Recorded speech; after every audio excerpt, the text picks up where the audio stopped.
All right. Hello, everybody. Welcome to this week's Bible study. For those who don't know me, my name is Danielle, and I'm the Bible study facilitator. And as always, we start our Bible study with prayer. So, is everybody ready? Okay.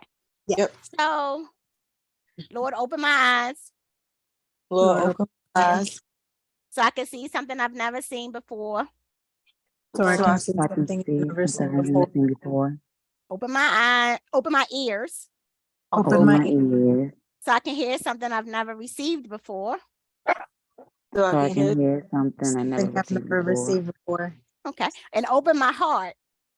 And open my And heart open my heart I didn't say it wrong. So I can receive something I've never received before. so so I I can can receive receive something I've something never I've never received. received before. Amen. All Amen. right. Amen. So that's what I get for I'm trying to do off memory. All right. So we're off. We're starting with Genesis 20 this week.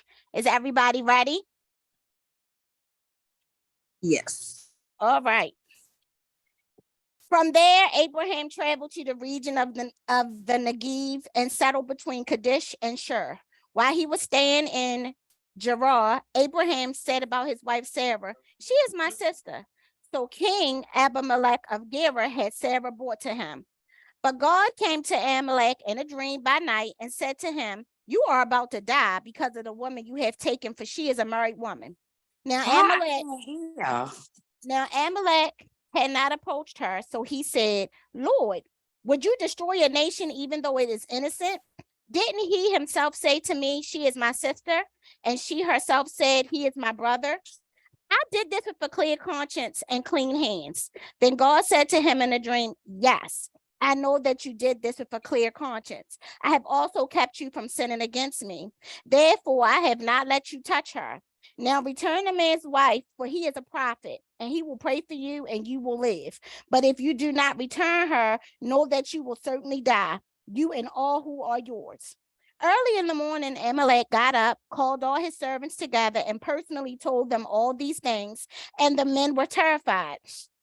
Then Amalek called Abraham in and said to him, "What have you done to us? How did I sin against you that you have brought such enormous guilt on me and on my kingdom? You have done things to me that should never be done." Amalek also asked Abraham, "What made you do this?" Abraham replied, "I thought there is absolutely no fear of God in this place.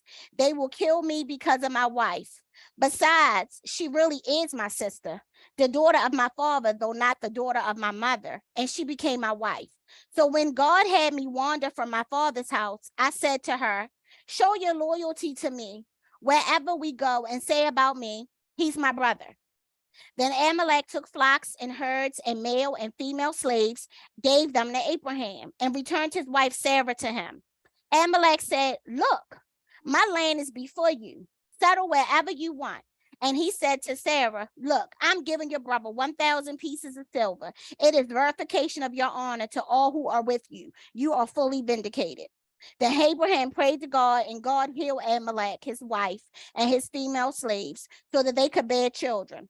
For the Lord had completely closed all the wombs in Amalek's household on account of Sarah, Abraham's wife." All right. So this week, I'm titling this lesson, "Look at the pot calling the kettle black." Look at the pot calling the kettle black. I said, isn't it funny how we can see faults quicker in somebody else? I can be quick to say somebody is loud or short, and I'm almost always the shortest in my crew and most definitely the loudest. So I'm famous for being a pot calling the kettle black. Who can tell me what this means? When you hear somebody say, "Look at the pot calling the kettle black," what does that mean? Basically, like saying somebody is a certain way or like having certain characteristics, and you kind of not also always talk down about it, but you kind of look at it and look down like, oh, they doing that. But at the same time, you also do it, but don't even realize it or want to, like, I guess, compare it. So when they do it, it's different. But when you do it, it's like, oh, I'm doing it because it's different. It's not as bad. But it's the Okay, same. but it's the same. Okay. Yeah, Or seeing fault in other people, but don't see fault in yourself. Yeah, I like it. Anybody else? Or it's about the same. So I basically said the same thing. Accusing someone of doing something that you yourself did. So I'm accusing somebody of something that, like I'm accusing somebody of being short, but I'm short. Or I'm accusing somebody of being loud and I'm loud. So basically, how can I call somebody else loud when I'm loud? So that's where the saying come, look at the pot calling the kettle black. And we all know pots and kettles are similar. They all hold something. I'm put them on the stove and they all get hot. Okay. So can you give me some examples of times where someone might be the pot calling the kettle black, other than me saying I'm short or loud? Any other times you could think of where somebody else might call the pot or the kettle black? Calling somebody fat and you fat. Yeah. That's or calling somebody poor and you poor, or Saying why she with that man still, but you still laying next to that sorry man too. that's a good one, Brenda. I like that one. Yeah. You know that old saying, sweep around your own steps before you sweep around somebody else's. So I said in Genesis 20. Or don't throw stones when you live in a glass house. Or don't throw stones when you live in a glass house. Absolutely. So in Genesis 20, who is the very first person that's the pot calling the kettle black? Abram? It's somebody else too.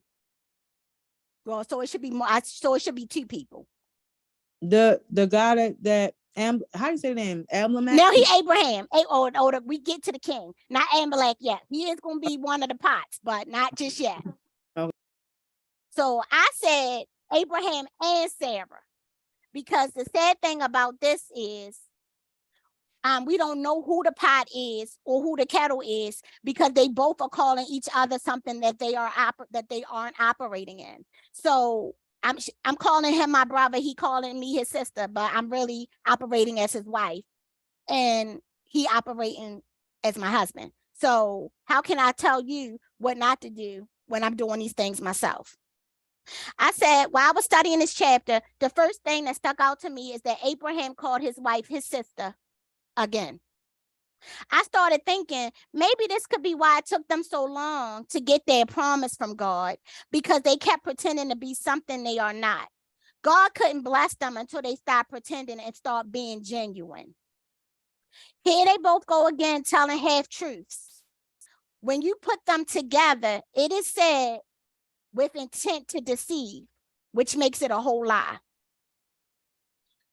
What I can't believe is that they didn't even learn their lesson from the last time when they went to a new land. They told everybody they were brother and sister.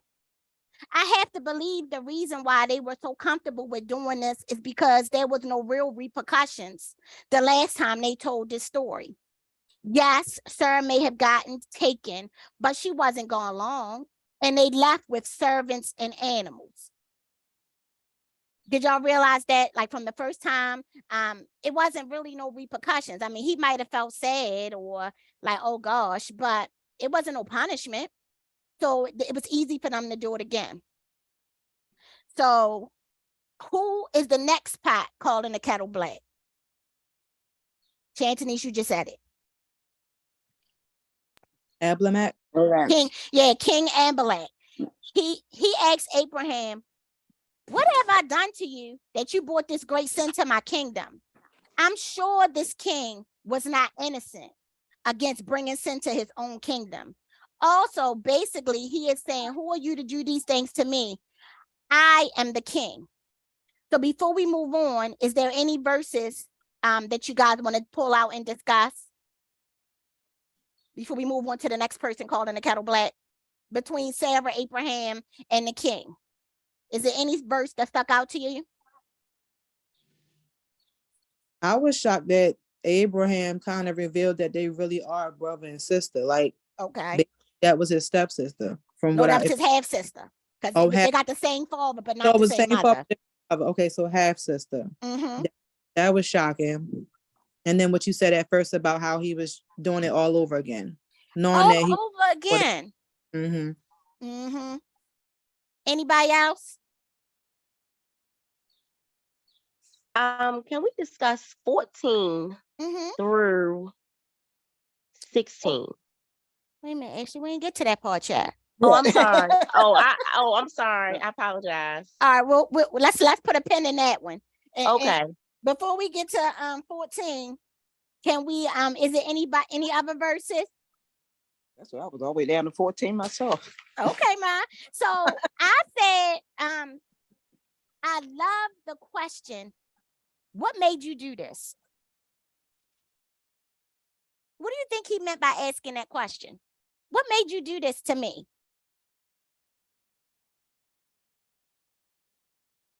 When you think about it, like if you when you go back and you read just the first beginning, what made you do this? Before Abraham gave his answer, when he asked Abraham himself, so before we even get to Abraham's reply, so if you're thinking as the king and you coming to ask him this question before he gives you the answer, why would you think I would ask somebody this question? Why would you do this to me? Basically, is what he's saying. Go ahead, Ashley. Is it because Abraham don't even know him? You don't even know me. I open my home to you. I let you and your people come over here. Y'all done already fled Sodom and Gomorrah. You don't even, and I was nice to you and I was kind to you. You lied to me, number one. And then I had to get this dream. I had to get talked to by God in a dream for me to tell him that I'm as close as being dead because of your wife, because of a lie that you told. Absolutely. Anything else before we move on? So I said, as we continue the story, who is the next pot calling the kettle black? So if you had to read, who is the next pot calling the kettle black? And just know that these people are going to be repeating in these stories because they just keep making it seem like they're better than what they really are. So as the story continues, who is the next pot calling the kettle black?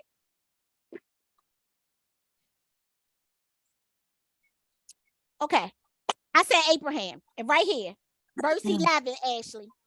I thought there is absolutely no fear of God in this place, right? So that is Abraham calling the pot calling the kettle black, because he said that there's no fear of God in this place. But the real problem is that the fear of God wasn't in Abraham. Because if it was, Abraham would not have put trust in his own efforts to keep him and his family safe. So you saying, it ain't no fear of God here, but that is the pot calling the kettle black because you don't even fear God.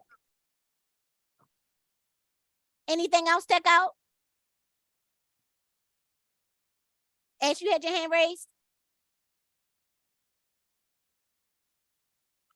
Because see, now we down to 14. Do you want to wait? Okay. So now while the pot is getting darker, Abraham tries to justify his behavior by saying, she is my sister because we have the same father, but not the same mother.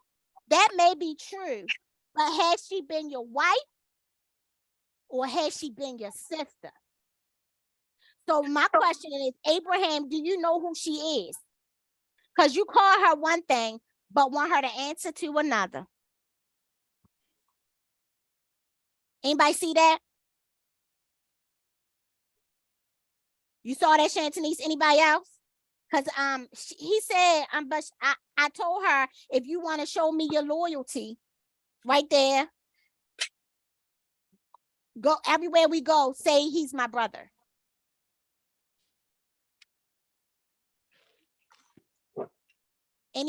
Anybody else? Anything else bring out any other attention? So he said, when God called me to wander from my father's house, what does that mean, to wander? To roam up, roam. Roam, go about. I said to go about from place to place, usually without a plan or definite purpose. So I said, so what you're saying, Abraham, is that God sent you out without a plan or purpose on a dangerous journey, and for her to show you your loyalty, so to say, I am your brother. What about Abraham's loyalty to Sarah?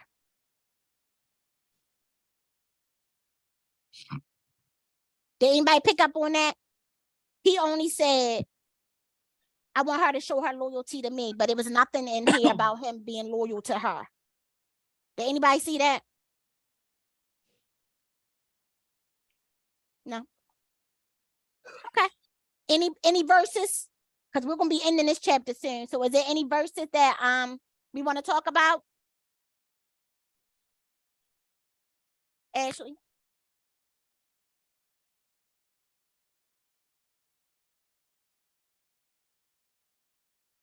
Okay. So I said, I like how the blessing came because of Sarah. Abraham got his wife back, animals, servants, and 1,000 pieces of silver. And then the king and the kingdom got blessed. Because it said Abraham prayed and God healed Amalek, his wife, and his female slaves so that they could bear children because their wombs had been closed on account of him taking Sarah, Abraham's wife.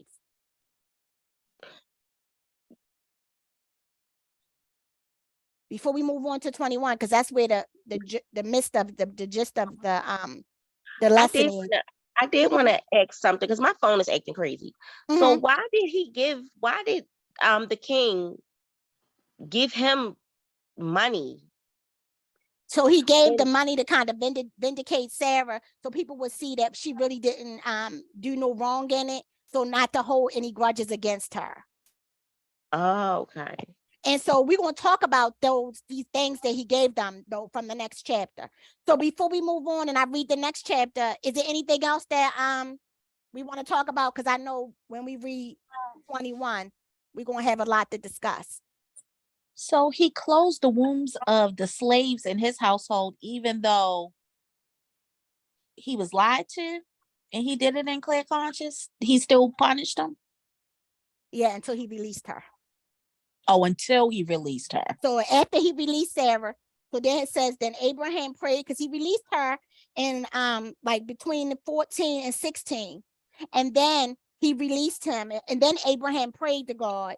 And then God healed Amalek, his wife, and his female slaves. This to me is significant when we go into the next chapter. So put a pin in that, Courtney, and we're going to go into chapter 21. Are y'all ready? Yes. Y'all ready to move on? Yeah. Okay. All right. So the Lord came to Sarah as he had said, and the Lord did for Sarah what he had promised. Sarah became pregnant and bore a son to Abraham in his old age. At the appointed time, God had told him, Abraham named his son who was born to him, the one Sarah born, Isaac. When his son Isaac was 8 days old, Abraham circumcised him as God had commanded him. Abraham was 100 years old when his son Isaac was born to him. Sarah said, God has made me laugh, and everyone who hears will laugh with me. She also said, who would have told Abraham that Sarah would nurse children? Yet I had borne a son for him in his old age. The child grew and was weaned, and Abraham held a great feast on the day that Isaac was weaned. But Sarah saw that son mocking, the one Hagar, the Egyptian, had born to Abraham. So she said to Abraham, drive out this slave with her son, for the son of this slave will not be a co-heir with my son Isaac. This was very distressing to Abraham because of his son. But God said to Abraham, do not be distressed about the boy and about your slave. Whatever Sarah says to you, listen to her, because your offspring will be traced through Isaac. And I will also make a nation of the slave's son, because he is your offspring. Early in the morning, Abraham got up, took bread and a water skin, put them on Hagar's shoulder, and sent her and the boy away. She left and wandered in the wilderness of Beersheba. When the water in the skin was gone, she left the boy under one of the bushes and went and sat at a distance, about a bow shot away. For she said, I can't bear to watch the boy die. While she sat at a distance, she wept loudly. God heard the boy crying, and the angel of God called to Hagar from heaven and said to her, What's wrong, Hagar? Don't be afraid, for God has heard the boy crying from the place where he is. Get up, help the boy up, and grasp his hand, for I will make him a great nation. Then God opened her eyes, and she saw a well. So she went and filled the water skin and gave the boy a drink. God was with the boy, and he grew. He settled in the wilderness and became an archer. He settled in the wilderness of Paran, and his mother got a wife for him from the land of Egypt. At that time, Abimelech, accompanied by Phicol, the commander of his army, said to Abraham, God is with you in everything you do. Swear to me by God here and now that you will not break an agreement with me or with my children and descendants, as I have been loyal to you, so you will be loyal to me and to the country where you are a resident alien. And Abraham said, I swear it. But Abraham complained to Amalek because of the well that Amalek's servants had seized. Amalek replied, I don't know who did this thing. You didn't report anything to me, so I hadn't heard about it until today. Abraham took flocks and herds and gave them to Amalek, and the two of them made a covenant.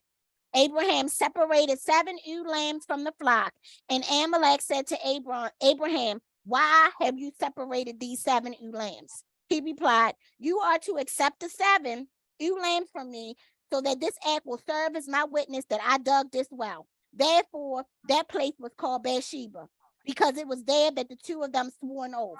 After they had made a covenant at Beersheba, Amalek and Phicol, the commander of his army, left and returned to the land of the Philistines. Abraham planted a tamarisk tree in Beersheba, and there he called on the name of the Lord, the everlasting God. And Abraham lived as an alien in the land of the Philistines for many days. Okay, so what stuck out before I go into the text? What stuck out? I want to make sure. I want to make sure I'm right before I say it. So Okay. in 21, no, it was in, it's in 21. Mm-hmm. Didn't Hagar and Isaac settle in Beersheba too? Not Isaac. By the well? I mean, Ishmael. Ishmael. By the well, wasn't that Beersheba too? It was Beersheba. So then Abraham, this well situation with the king, that's Beersheba too. So, but all I'm thinking, because I thought about that too, is that it had to be like Maryland maybe, because it's a part of Israel. Because I went in and traced it, and it had to be a big place. Okay. Because they were never in the same place. It didn't seem like at the same time once she was drawn out. Anything else before I say? The fact that Sarah didn't want her son to have anything to do with his brother. But look at what she said though, Courtney. Drive out this slave with her son. Mm-hmm. Not his son, but not your son. Her son. Did y'all catch that? Yeah. That she said her son. Like this son that you have is not. Her son doesn't have a part of you. So I was like, wow, that's crazy that she just said that he was her son. I had that too, because I didn't think that she would be that resentful and nasty, given the fact that she's the one that initiated it. Yeah, but now she got what she always wanted though. But ain't that how it is? So she was more so spiteful because she probably wished that was her still. No, I don't think that. I just feel like now I got my son right. Oh, and how dare you, your son, because it wasn't even about Hagar, it was about the son. The son laughed, right? Ishmael. So she punished Ishmael because he was laughing. But can y'all, because I got that in here. Do y'all want to wait until we get to that part, or do y'all want to discuss that now? Of how Ishmael probably felt at this feast. Because I just wanted to clarify, well, like when they say in part, what is that? Is that 8? On 8, it said the child grew and on the day Isaac was weaned, Abram had a great feast. Weaned from the breast. So he was being nursed. So on this day he was so now he grew up and he finally off the breast, and we're going to have this big party. Oh, so it was like a coming into your age party almost, like a I guess whatever. like a form of that. Okay. Okay, Mhm. got it. So I said in here, who is the first pot calling the kettle black in chapter 21? Sarah. Sarah, Sarah. absolutely. Because she became a mother in her old age, just like God promised her. But what I found interesting is that she got mad at Hagar's son for laughing. But not only did she laugh when God said she would be a mother, but she laughed again when she had him.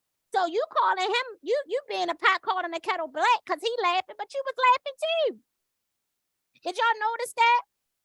She mad because Ishmael was laughing at the party, but you was eavesdropping and laughing. You had this baby and laughed. So what makes you better than him? Because you're Sarah and he was Ishmael, or you felt like because you was a child, you was an adult, and because I don't even know how old Ishmael was at this time, but he's still a child. But you still did the same thing. You was laughing. So I said, why do you think, Shantanice, Ishmael laughed? If y'all think about this, let's look at verse, what's that, 8? If y'all was Ishmael, why would y'all laugh? Why would it be funny to you? Or I guess a better word would be ironic. Isn't it ironic? You know how you chuckle? Because it probably was a chuckle, like instead of a full belly laugh. But why would he do that? Was it because maybe he felt like, oh, so y'all think he better than me? Y'all didn't give me no party. My God, that's it, Ashley. That's it. That's it. I said the same thing. I was like, isn't that funny? Because I said I don't remember reading about a feast when he was weaned from his mother. I said I probably would have laughed too. So I asked this other question. Do you think now that Isaac is born, Abraham started acting different to Ishmael?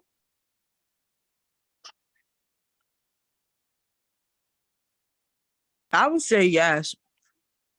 I Because think it seemed like he was just following whatever Sarah said. And then one part I read, it said that God told him to follow suit, but just kind of don't worry about it. So yeah. But I think like, the favorite wife now had the favorite child, the promised child. And so, but for so long it had just been Ishmael being the only child. And now here come Isaac. So I think that Ishmael also probably started feeling some kind of resentment or seeing like, dang, he treated me different.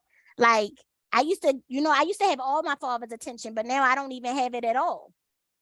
So then I said, who is the next pot to call the kettle black?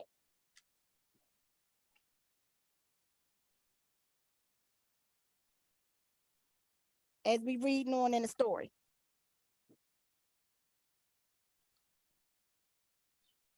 I said Abraham.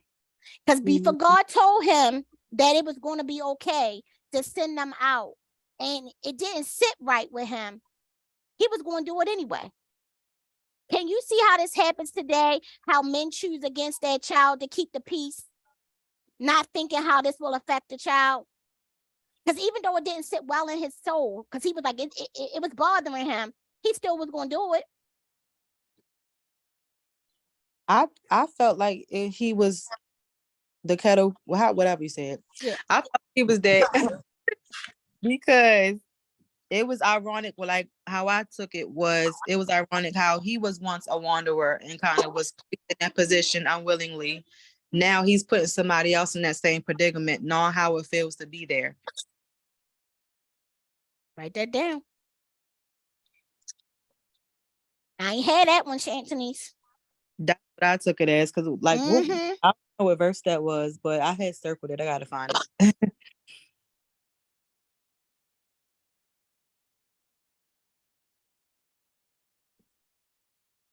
Anybody else? Oh, it was verse 14. So he sent her out without a plan or purpose, with one thing of water and some bread. Okay. I like it. All right, so who's the next pot to call the kettle black? After Abraham, as the story go. So I said Hagar. I said because she is a mother as well. And she just left. She didn't ask for more provisions for her son, for her and her son. Abraham was a wealthy man, and he could have given her more. And Hagar just wandered in the wilderness. So let's talk about this for a second. And while I was reading it, this now back to you guys, I picked up on another point. Not so much as a pot calling a kettle black, but where she sat and she cried. So what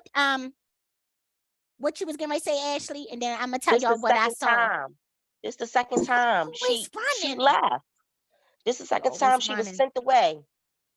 No, the first time she ran away on her own, and then this time when he sent her, she just left. Now, granted, I would have left too, because who wants to be somewhere where they not wanted? But I'm still gonna make sure my child was taken care of.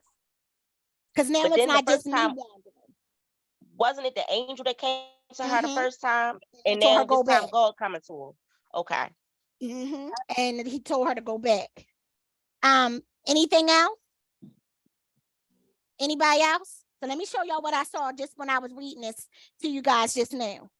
So right here, verse number 15. When the water and the skin was gone, she left the boy under one of the bushes and went and sat at a distance about a bow shot away. What's a bow shot? Anybody know? It sounds like a few feet. So what I took from it, let's jump down a little bit. He an archer. He an archer. Yes, he's an archer. So that means she sat far enough away, knowing that he knows about distance. So it just came to me while I was reading to y'all that she sat in a distance about a bow shot away, which was basically kind of predetermining what he was going to be. Because it said he settled in the wilderness and became an archer. So his mother sat a bow shot away. And then he settled there and became an archer. Y'all see how that connect? Yeah. Okay. So then I said, who is the next pot to call the kettle black? So now Hagar gone and Ishmael, they over there. They found the water. She opened up her eyes. She saw that she found some more water and things was gonna be okay. So now who is the next pot to call the kettle black? The king. I said, because he was angry with him. And now he was angry with Abraham. And now he is like, oh, God is with you. And I want you to swear to treat me good and my household good. But isn't that the pot calling the kettle black? Because just a while back, he was angry and was like, And I'm sure that everybody that came across his doorstep, he wasn't good to. So now you want me to be good to you because now you know I'm favored by God. But what about all the other people that we know you ain't being good to? Did anybody else see that? So I said, okay, who was the last person that called the kettle black?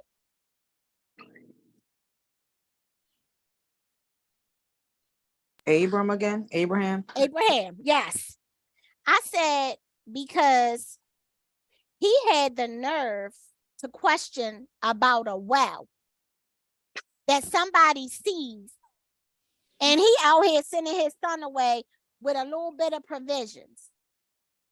I said, isn't it ironic that he gave the king sheep and oxen Probably the same ones that he gave to him back in chapter 20.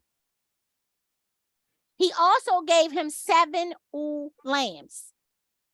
What is the number of 7? Is that completion? Completion. Completion. 7 is the number of completion. And when I looked up what an lamb was, it's a female sheep. So I was like, is this like a cross between a lamb and a sheep? So all it kept giving me was a female sheep. So, ladies, isn't it ironic that he used a female animal to be the witness when he dug the well? Because it said right here, he replied, you are to accept the 7 lambs from me, so that this act will serve as my witness that I dug this well. Now, he'd have been mistreating, because he didn't call his wife his sister. And we know he done been mistreating females. But he used this female animal to be the witness that he dug the well. Now, this is what I said, y'all. This shows me that nothing is complete without a female presence.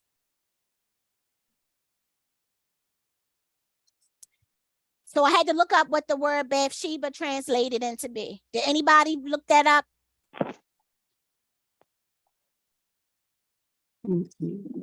Okay. It was a Bible. Okay. So Bathsheba translates to be the well of 7 or the well of oath, if y'all want to write that down. I don't think it was this is me going out on a stretch here.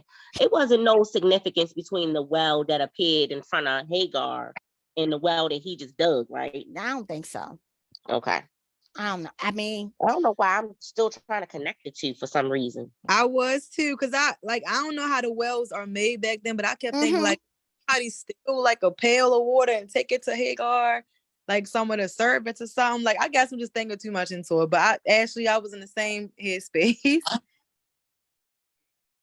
yeah, I mean, it says she saw a well, but then it just said that because if you think about it, it said he settled in the wilderness of Paran. So it could have been the same well in Bathsheba, because he didn't settle in the same place where this well was built, where they first started wandering. So it could be the same well. Y'all could possibly be right. Now that you want to think about it. Because back here it said the well, she stopped in Bathsheba, but she didn't stay there. Because it says she settled in the wilderness of Paran. And then she found him a wife from the land of Egypt. So it could be the same, it could be the same well. So anything else stuck out?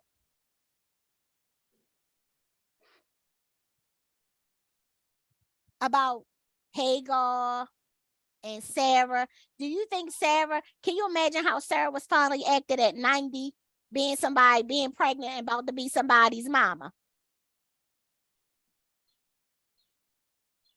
Because they said that she they said that she was probably becoming, more youthful. So I want to go back to what Courtney had pointed out and back in 20, right? Isn't it ironic that she got pregnant after Abraham prayed and all the wombs of the women in the house got open? Did y'all pick up on that?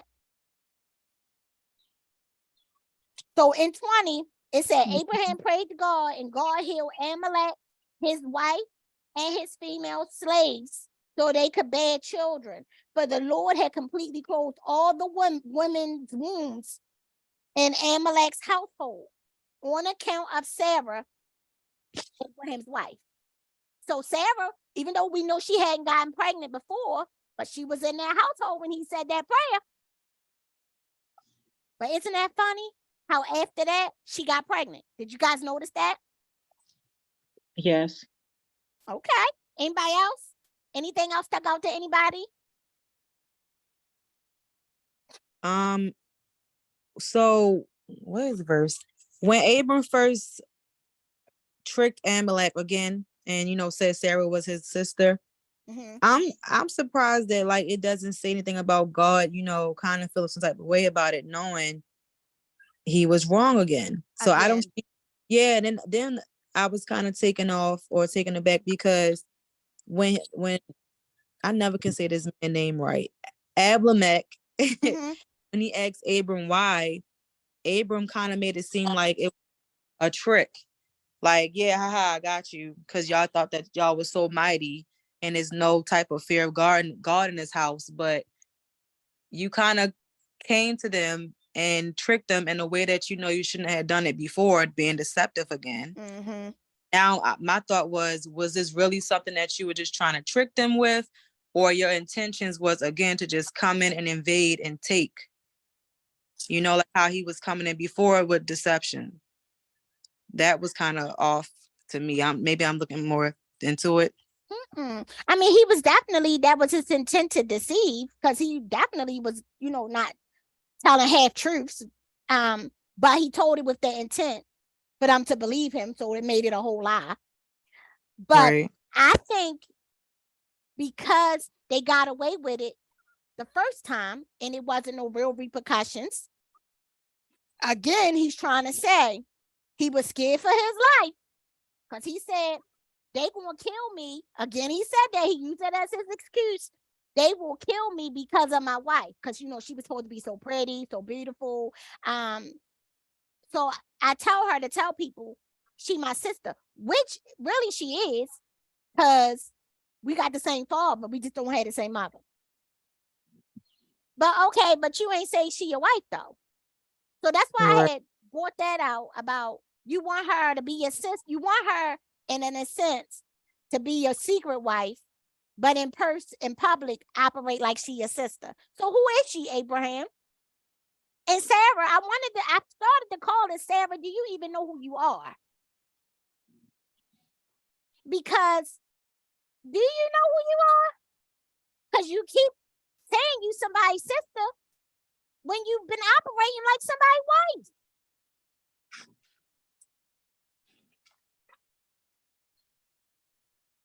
So I'm like, is she confused? Because how was it so easy for you to then dismiss Hagar and Ishmael? Because I feel like now she like, okay, well, I got my own son, so we know he don't need this boy to be his heir. So let's get them up out of here. Because then, in the way she treated him, get rid of her and her son. Like that wasn't his son too. So you just let this woman basically mistreat your child. Well, he did. He was. It does. Well, my Bible say that he was upset about it, but then God told him to listen to what she said. So maybe he felt like God had a plan the whole time. I don't know if he. I don't know, but I know that it seems to me that he did what a lot of people do. I'm gonna keep this peace in my house, so I'm going to send them away. Granted, he did do that after God said, so it seemed like he might not have done it right away. But he still sent them away with not even a lot of provisions. You sent them with a little bit of bread and one thing of water. How long did you think that was going to last? Yeah, that's true. So as the provider, you're supposed to be providing for your children. You didn't even provide. What else stuck out to anybody? Number 17. Oh, no, I'm sorry. 13 stuck out to 13 me. and 21. Yes. Okay, go ahead and read it. But I will also make a nation of the descendants of Hagar's son, because he is your son too. Mm-hmm. So it stuck out to me because I feel like this is what was that? Who they sent away? Cain. They sent Cain away. Mm-hmm. Cain away, and then he had the kids, but I just feel like, okay, so where you going with this? So you sent them away. Go ahead. Yes, explain that to me. But we please. know that they're gonna be a nation. Mm-hmm. But we don't know what kind of nation they're gonna be. Right, that's what I'm saying. So wasn't it Cain's sons or Cain family, Cainites or something? Wasn't they like the bad people? And so are they. So that's what okay. So when we get to them, from my studies already, it's basically saying that these two brothers are fighting against each other in future chapters. And the But I, nations of I thought mankind. God already prophesied that to Hagar. Because remember when she first had the baby, first had Ishmael, he told her that something about he will live hostility towards his brothers or something like that. Yeah. So kind of already warned her, like, I'm gonna give you this child, and he's gonna have kingdoms, but it's not gonna be a pleasant, I guess, collecting. It's not gonna be all pleasantries. It's gonna be hardships, it's gonna be issues, hostility. What was that? Right here. This was in 16 and 11. The angel of the Lord said to her, you have conceived and will have a son. You will name him Ishmael, for the Lord has heard your cry of affliction. This man will be like a wild donkey. His hand will be against everyone, and everyone's hand will be against him. He will settle near all his relatives. So she told Hagar, God told Hagar that, right? But what if Hagar never told her son? So she already knew that he was going to have issues with the family, but she never really brought it to his attention. Yep. And she probably And never told. That's why he laughed. That's why he laughed. Yeah. Yeah, because you put, like, I was the favorite until he was born. Anything else? Told her that he was going to be a troublesome child, so she should have known. Yeah. That this part. So y'all was saying he probably was mischievous. That's probably the first time he laughed. He was just like, I don't know, mischievous, but you know how some kids, they're not bad, but they kind of have really bad ways, and that can be their downfall. So that could be one of his flaws. Yeah. He laughs. It's hard to really, I can't really explain, but a lot of kids just they got bad ways. Yeah, but it's also you're a product of your environment, right? That too, but I think his mother and father, that's a failing of Abraham. Should have been a more adamant parent, and the mother should have been more on it and concerned as well, knowing that she already had a heads up. Yep, I agree. So before I tie this all in, is there anything else? Okay, so ladies, this week I'll tie in. We will I'll tell y'all after.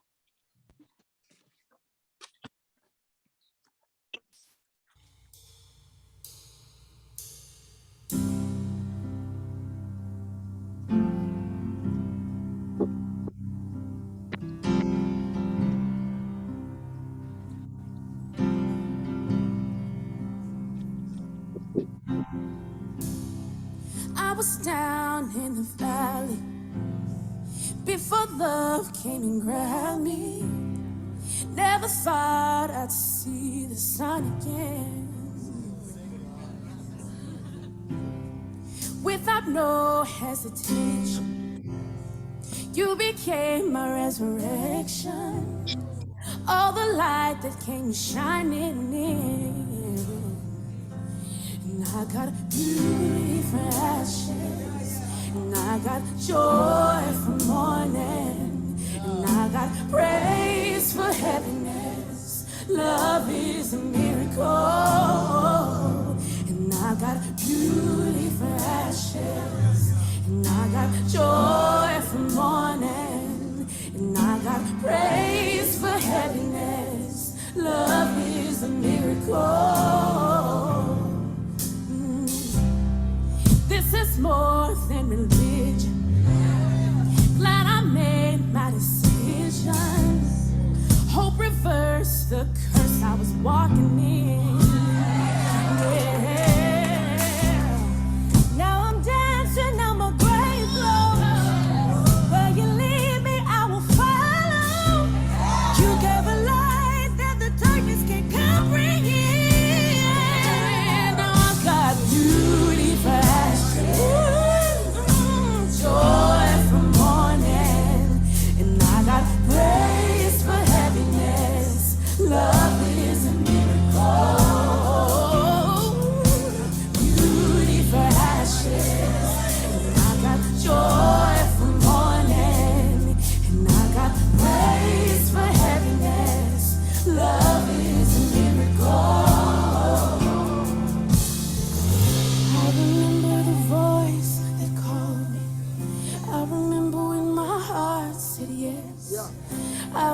never forget that morning you were singing over me. Yeah, yeah. You were singing over me like you were singing over me. Oh, you were singing over me. I remember that moment you called my name, pulled me out of that miry clay.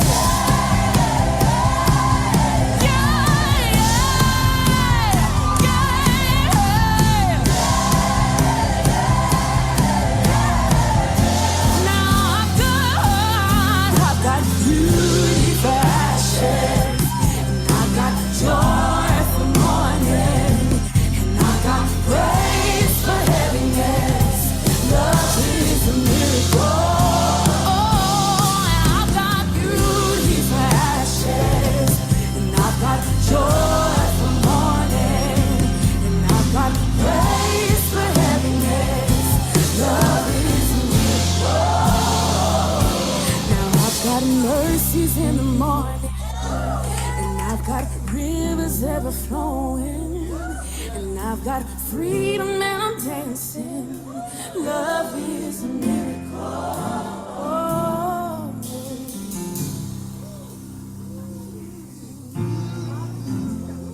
you're a miracle working God.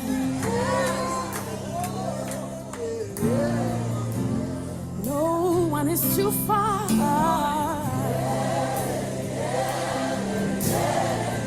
You said I'm not too far away. It was a miracle. It was a miracle you did in my heart.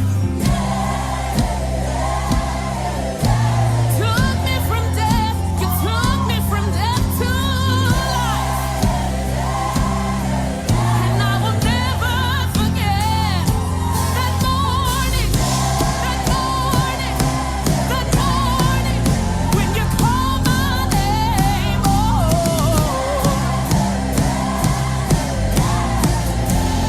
you were singing over me.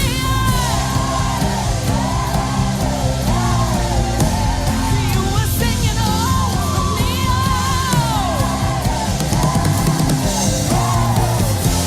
You were singing over me.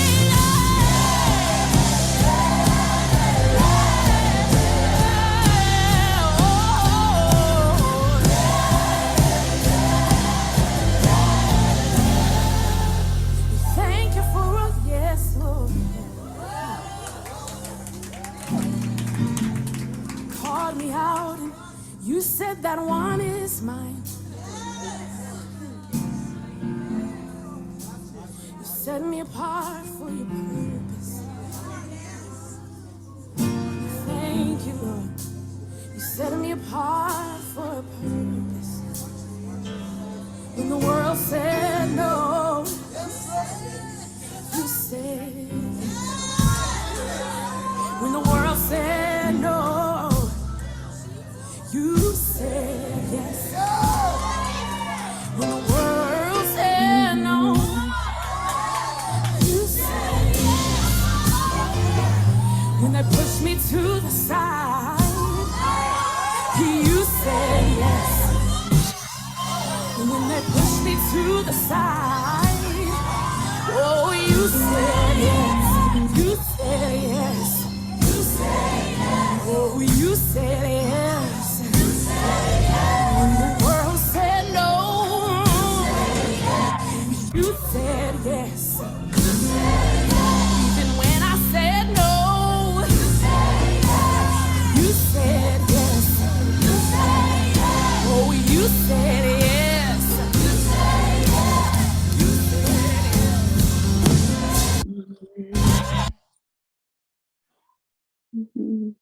Okay. So what did we learn today?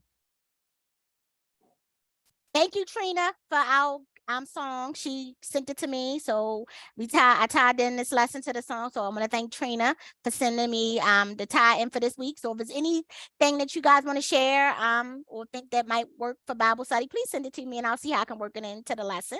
So I just want to thank her for sending me that song that I've been sitting in all since she sent it all week. But what have we learned this week before we end?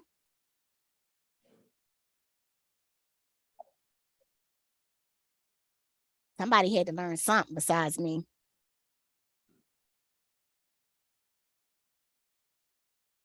Y'all all knew about Abraham and everybody and Sarah having this baby and Isaac, and she put and Ishmael was laughing, and that's why they got put out their house.